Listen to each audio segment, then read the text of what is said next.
जी अस्सलाम वालेकुम रहमतुल्लाहि व बरकातुहू।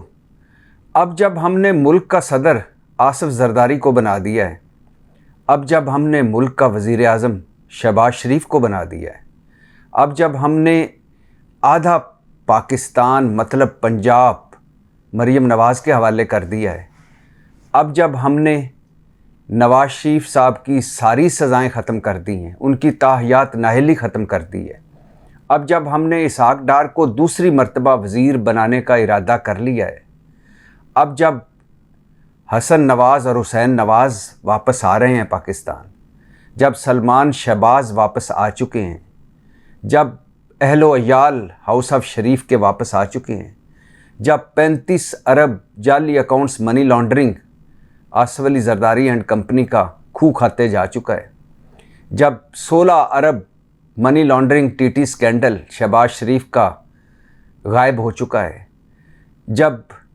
इसहाक डार जो कल तक इश्तिहारी थे, जिनका सब कुछ फ्रीज़ हो चुका था, उनको सब कुछ वापस मिल चुका है, और जब 1100 अरब के मेगा करप्शन स्कैंडल्स ख़त्म हो चुके हैं, और जब नैब तरमीम के ज़रिए पीपल्स पार्टी और मुस्लिम लीग नून वाले एनआरओ ले चुके हैं और एनआरओ दे चुके हैं, मतलब एनआरओ खुद लेने वाले भी खुद, देने वाले भी खुद, जब ये सब कुछ हो चुका है, तो फिर छोटे चोरों, छोटे डाकुओं, छोटे मुलज़मों, छोटे मुजरमों का क्या कसूर?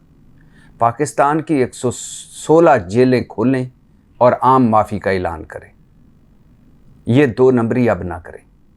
उनका क्या कसूर जो सिर्फ शक के शोबे में, सिर्फ शक में उम्रें गुजार देते हैं जेलों में, जिनको कदम कदम पर छितर पड़ते हैं। जब आपने 10% को खुली छुट्टी दे दी है कि जो कुछ करना है करो, 2-4 सालों की जमा तफरीक के बाद फिर से आपको इक़्तिदार दे दिया जाएगा, फिर से आपको मुल्क हवाले कर दिया जाएगा, तो फिर ये इन छोटे मुलज़मों मुजरमों का क्या कसूर? इन पर तरस खाएं, मुल्क पर रहम खाएं, हम सब पर रहम करें और जेलों के दरवाज़े खोल दें, आम माफ़ी का ऐलान कर दें। ये हमारी बदनसीबी, ये हमारी बदकिस्मती, ये हमारी स्याबख्ती, जो कुछ हुआ, जो कुछ हो रहा है, जो कुछ होने वाला है। यहाँ मैंने नवाज़ शरीफ साहब का ज़िक्र किया, नवाज़ शरीफ साहब याद आ गए। नवाज़ शरीफ साहब जो चौथी मर्तबा वापस आए थे बड़े जतन करके, जिनके लिए निज़ाम इंसाफ ने सरेंडर किया, निगरान हुकूमतों ने सरेंडर किया, इंतज़ामिया पुलिस ने सरेंडर किया, जिनके लिए इस मुल्क ने सरेंडर किया, जो रिस्क फ्री वापसी पे आए, जो गारंटियों भरी वापसी पे आए, और जो सब कुछ तय करके आए, सब कुछ तय करके गए थे, सब कुछ तय करके आए। नवाज़ शरीफ साहब चौथी मर्तबा वज़ीर आज़म बनने की ख्वाहिश लेकर नवाज़ शरीफ साहब वापस आए, और आगे देखिए क्या किया उन्होंने। वोट दिया अहलो अयाल के साथ ओन चौधरी को, वज़ीर आज़म का वोट दिया शहबाज शरीफ को, सदर का वोट दिया आसिफ अली जरदारी को। अब कोई अगर ये समझता है कि उनकी जमहूरियत के लिए उनकी कोई उनका कोशिशें नहीं हैं, काविशें नहीं हैं, तो वो गलत है। चौथी मर्तबा वज़ीर आज़म की ख्वाहिश लेकर आने वाला वोट दे रहा है इलेक्शन में ओन चौधरी को, वज़ीर आज़म का वोट दे रहा है भाई को, और सदारत का वोट दे रहा है आसिफ अली जरदारी को। जब वोटों की बात करें और इलेक्शन की बात करें, तो एक बड़ी ही दिलचस्प और मज़े की तहकीकी रिपोर्ट आई है टाइम मैगज़ीन की। टाइम मैगज़ीन दुनिया का मोतबर तरीन मैगज़ीन, टाइम मैगज़ीन में छपना, टाइम मैगज़ीन में किसी की तस्वीर आना बड़े बड़े लोगों की एजाज़ समझा जाता है।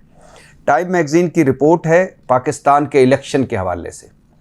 टाइम मैगज़ीन कहता है कि क्या तब्दीली है पाकिस्तान में आई, क्या तब्दीली लाए हैं पाकिस्तानी अवाम, क्या इनकलाब का पेश ख़ैमा है कि वो पाकिस्तान जहाँ अक्सरियत अवाम की अनपढ़ है, और वो पाकिस्तान जहाँ पाकिस्तान तहरीक इंसाफ का सरबराह जेल में था, तहरीक इंसाफ का इंतखाबी सिंबल बल्ला छीन लिया गया था, पार्टी टूट गई थी, कार्नर मीटिंग तक इजाज़त नहीं थी पार्टी को, गिरफ्तारियां थीं, पर्चे थे, अदालतें कुछ ना कर सकीं इन तमाम चीज़ों पर, मीडिया कुछ करने के काबिल ना रहा, इंटरनेट बंद था, मोबाइल फ़ोन बंद थे।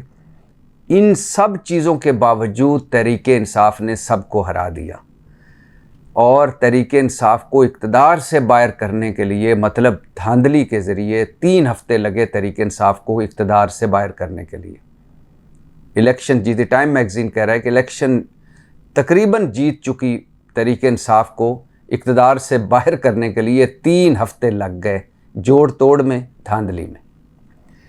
जहाँ टाइम मैगज़ीन की ये दिलचस्प रिपोर्ट कि तमाम तर मुखालफतों के बावजूद तहरीक इंसाफ ने कमाल कर दिखाया और पाकिस्तानी अवाम ने कमाल कर दिखाया। वहाँ एक हमारे मुल्क में भी एक रिपोर्ट आई है, तहकीकी रिपोर्ट आई है, जिसको सर्वे का नाम दिया गया है। सर्वे ज़्यादातर जाली होते हैं, अक्सरियत जाली होती है।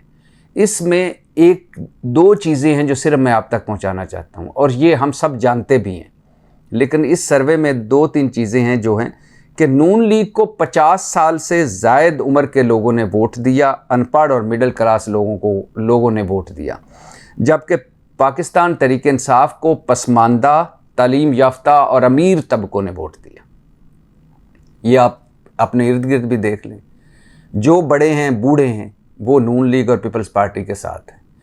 जो वोटर नए बने हैं, बन रहे हैं, बनेंगे या अभी जवान हैं, उनकी अक्सरियत पाकिस्तान तहरीक इंसाफ के साथ थी। इसलिए मैंने ये कहा कि इसको अब वो लोग भी मान रहे हैं जो कभी मानते ही नहीं थे। ये जिस कंपनी ने सर्वे किया है, इसी कंपनी ने एक सर्वे किया था कि नवाज शरीफ घर बैठे बिठाए मकबूल तरीन हो गए हैं, उनकी मकबूलियत बढ़ गई है। इमरान खान तमाम मुश्किलों, मुसीबतों और जेलों के बावजूद गैर मकबूल हो गया है। नून लीग की पॉपुलैरिटी बढ़ी है, तहरीक इंसाफ की पॉपुलैरिटी घटी है और नून लीग 100 से 110 सीटें ले लेगी। ये इसी कंपनी का सर्वे था और इसी कंपनी ने 2-3 और सर्वे भी किए थे जिसमें नून लीग के और पीपल्स पार्टी और पीडीएम जमातों के गुब्बारे में हवा भरने की कोशिश की। अब वही कंपनी कह रही है कि बूढ़ों ने नून लीग को वोट दिया और नौजवानों ने, पसमानदा लोगों ने, अमीर तबकात ने पीटीआई को वोट दिया। जहाँ वोट की बात आ रही है, वहाँ ये बताता चलूँ कि पेशावर हाई कोर्ट ने मखसूस नशिस्तें, जो इलेक्शन कमीशन ने एक गैर आइनी, गैर कानूनी, गैर इखलाकी फ़ैसला करके, जानबदाराना फ़ैसला करके, मुतसबाना फ़ैसला करके, मुतनाज़ फ़ैसला करके पाकिस्तान तहरीक इंसाफ की सीटें दूसरी जमातों को बांटी थी और तहरीक इंसाफ गई थी पेशावर हाई कोर्ट में। वहाँ पेशावर हाई कोर्ट ने मना कर दिया था कौमी असम्बली के स्पीकर को कि वो उन नए जो आपने सीटें तहरीक इंसाफ के मखसूस नशिस्तें कौमी असम्बली में जो हैं ख़वातीन की और अक़लीती जो दूसरों को दी हैं, उनका हलफ ना लें। आज तौहीन अदालत के ज़ुमरे में ये आता है, स्पीकर कौमी असम्बली ने उन अरकान से हलफ ले लिया। पाकिस्तान तहरीक इंसाफ शोर मचाती रह गई कि अदालत ने कहा है कि आप हलफ ना लें और 13 मार्च को अदालत की समाअत है, लार्जर बेंच समाअत कर रहा है, आप ये ना लें। लेकिन चूँकि सदर जरदारी को, आसिफ अली जरदारी को सदर बनाना था, उनसे हलफ ले लिया गया। वैसे by the way Tehreek Insaf को शोर क्यों मचाना चाहिए था? पिछले 2-2.5 सालों में कब हमने अदालतों के फ़ैसलों का एहतराम किया है और अदालतों का एहतराम किया है? इस मुल्क में इलेक्शन से भागा जा चुका है, आइन तोड़ा जा चुका है, पार्लियामेंट को एक जाली और अधूरी पार्लियामेंट जिसमें राजा रियाज अपोजिशन लीडर थे, उसको सुप्रीम कोर्ट से लड़ाया जा चुका है। जजेस के ख़िलाफ़ मुनज़्ज़म और बिलो द बेल्ट एक घनौनी मुहिम चलाई जा चुकी है। अदालतों के फ़ैसलों को हवा में उड़ाया जा चुका है और अब ये, और फिर पिछले 2-2.5 सालों में जो कुछ हुआ उसमें कब अदालतों ने उस पर नोटिस लिए, और अगर नोटिस लिए और अगर कोई केस सुना तो कब उनका फ़ैसला माना गया। यही होना था और यही हुआ। पीपल्स पार्टी और नून लीग इक़्तिदार बना में अब एक मरतबा फिर PDM-1 के भयानक, खौफनाक, हौलनाक और बदतरीन तजर्बे के बाद पाकिस्तान पीपल्स पार्टी और मुस्लिम लीग फिर से इक़्तिदार में है। फिर से एक मरतबा वादे दावे किए जा रहे हैं कि हम मुल्क को तरक्की देंगे। फिर से कहा जा रहा है कि हम गुर्बत दूर करेंगे, पसमानदगी दूर करेंगे, मसाइल हल करेंगे। और अब देखता हूँ कि पहले भयानक तरीन तजर्बे के बाद, जिसमें खुद तो सारा सब कुछ ले लिया, खोए मलाई वाली कुल्फ़ियाँ खा ली और खुद तो सब कुछ इंजॉय कर लिया, लेकिन आवाम को क्या मिला? रिकॉर्ड महंगाई, रिकॉर्ड बेरोज़गारी, रिकॉर्ड गुर्बत। और जहाँ पीपल्स पार्टी और मुस्लिम लीग नून की बात होती है तो वहाँ ये बताता चलूँ कि ताज़ा एक उनका एक और एग्रीमेंट हुआ है कि निगरान सेटअप आइंदा से ख़त्म कर दिया जाए। ये जब हुकूमत या कौमी असम्बली मुद्दत पूरी करती है तो उसके बाद निगरान सेटअप आता है, सूबों में भी और मरकज़ में भी। अब पीपल्स पार्टी और मुस्लिम लीग नून इस पर मुत्तफ़िक हो गई है, मुसवदा तैयार हो गया है, आइनी तरमीम होगी और वो ये कि निगरान सेटअप ख़त्म हो, जो हुकूमत इक़्तिदार में हो वही हुकूमत इलेक्शन करवाए, मतलब निगरान सेटअप ख़त्म। अब जो मौजूदा निगरान सेटअप, जो अभी गैर आइनी निगरान सेटअप, जानबदार निगरान सेटअप, मुतनाज़ा निगरान सेटअप, अनवारुल हक काकड़, मोहसिन नकवी और वगैरह ये सारे ख़त्म हुए।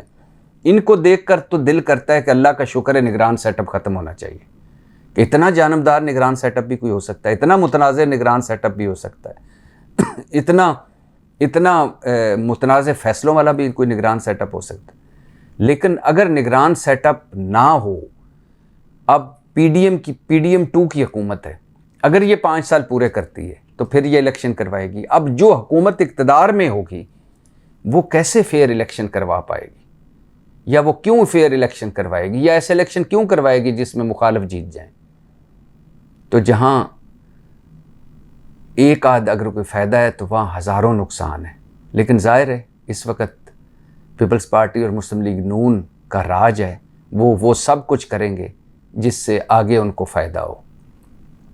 जहाँ फ़ायदे की बात है वहाँ ये भी बताता चलूँ कि हमारे निगरान वज़ीर आज़म होते थे अनवारुल हक काकड़। अनवारुल हक काकड़ निगरान वज़ीर आज़म से पहले सेनेटर थे। वजारत हाउसिंग ने उनको एक नोटिस भिजवाया है कि आपने 60 लाख हमारा देना है। और वो 60 लाख कौन सा है कि वो मिनिस्टर कॉलोनी में, इस्लामाबाद की वज़ीरों की कॉलोनी के एक बंगले में रिहाइश पजीर थे, तो उन्होंने किराया नहीं दिया। जो किराया 5.5 सालों का इकट्ठा होकर 60 लाख हो गया है और उन वजारत हाउसिंग ने उनको नोटिस जारी किया।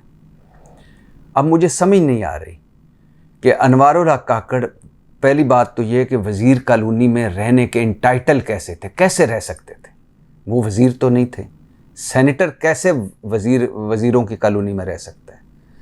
दूसरी बात कि 5.5 साल हो गए और अब नोटिस भिजवाया जा रहा है जब 60 लाख किराया हो रहा है।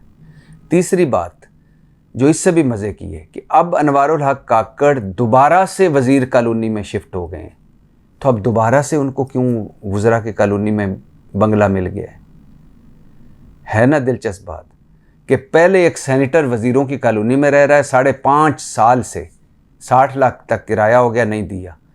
निगरान वज़ारत उज़्मा भुगताकर और एक बुलेट प्रूफ गाड़ी और अमले का मुतालबा करके कि ये मुझे दिया जाए, अब फिर से वो वज़ीर कॉलोनी में शिफ्ट हो गए और वज़ारत हाउसिंग कह रही है कि पहला 5.5 साल का किराया था दे दो। ये मेरा मुल्क है पाकिस्तान। एक मरतबा फिर वही बात कि अब जब हमने आसिफ अली ज़रदारी को सदर बना दिया है, अब जब हमने शहबाज शरीफ को वज़ीर आज़म बना दिया है, मरीम नवाज़ को वज़ीर आला बना दिया है, नवाज़ शरीफ की सारी सज़ाएँ और तायात नहली ख़त्म कर दी है, पीपल्स पार्टी और मुस्लिम लीग नून ने खुद खुद एनआरओ दिया और खुद एनआरओ लिया, मतलब एनआरओ दिया और लिया जा चुका है। नैब सिर्फ तरीके इंसाफ तक महदूद जब हो गया है और जब 1100 अरब के मेगा करप्शन स्कैंडल्स का कोई अता पता नहीं, जो मोस्ट डॉक्यूमेंटेड केस था वो था आसिफ अली जरदारी का 35 अरब जाली अकाउंट्स मनी लॉन्ड्रिंग, और वो था टीटी स्कैंडल, जिसके बारे में कहा जाता था कि अगर यूरोप की अदालतें हों, अमेरिका बरतानिया के जज हों, तो ये कभी ना बचें। वो भी ख़त्म हो चुका है। तो फिर मुल्क की 116 जेलों में बंद गरीबों का क्या कसूर है? जेलों के दरवाज़े खोलें और उन्हें भी माफ़ कर दें। पाकिस्तान जिंदाबाद।